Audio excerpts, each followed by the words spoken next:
Okay, so I want to bang the rest of this story out, and this is sadly where it gets intense. I start going to the cops myself because this David guy is clearly weird and a safety concern. And I was not, even though I thought the MS-13 trafficking thing was complete bullshit, I was not going to risk the 3% chance maybe part of it was true and Isela could get hurt. It was totally true and being run by David. So thank God I didn't risk that. I'm a smart man. So I began going to LAPD myself, starting with Olympic Division, where I lived. As I was speaking the first time with Supervisor Menezes, David was calling me dozens of times. I did not answer until I was gone because I was done messing with that dude. He began texting me that he never said everything he had previously texted me. This man's a terrible liar, by the way. I knew that the minute I met him. When I was leaving and finally answered one of his calls, he urged me, "Rob, I never said that," referring to the MS-13 Yancey human trafficking story. "Rob, you cannot report this. Isela will get you raped by Bubba in prison because of the 17-year-old thing." So I told every single cop, including Officer Menezes, that I took her innocence unknowingly when she was 17. That was a humbling experience, y'all. And I'm shocked. I'm blessed that, I'm not like a sex offender now. And young lady, what were you doing on Tinder when you were 17, swiping right on a 27-year-old? I'm not mad, but damn.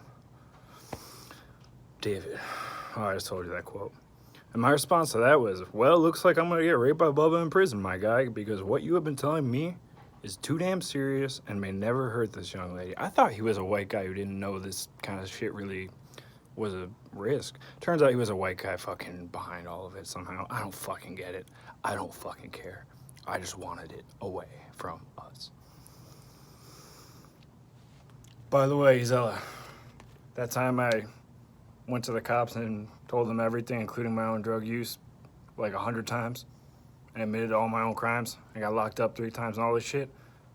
You're welcome. Not to feel bad. It was worth it. You're welcome. Don't settle for a man who won't do that. One night I was at work and my roommate Gary called. "Why did you leave the door unlocked? I woke up and 2 guys were in here." He had chased them out.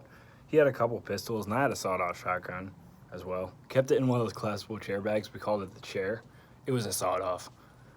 By the way, David stole it and he's now carrying illegal firearms. A sawed-off shotgun. Weapon with modifications. Can I have it back, maybe, in my car? We'll get there. And he's on the phone with me. He's like, "Shit, they let Kobe, my cat, out. Let me go look for him." I hear Gary open the front door and followed by whack, thud, thud, and the phone disconnected. Gary disappeared for days along with my new car, and only blood was left behind. There was blood all over the toilet seat, and I thought, wow, that's some bad aim. And then I thought, handcuffs? No. Duct tape. David.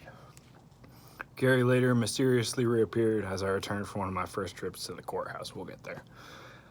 My car looked completely destroyed. Gary's eyes were as bloodshot as possible, and he asked me the same line of questions that many mysterious friends who sounded very scared began calling me and asking me. Same order every time, too. It was so obvious. "What are you doing at the police station? What did you tell them? Why are you at the courthouse? What's your case? What's your evidence? What drugs are you on?"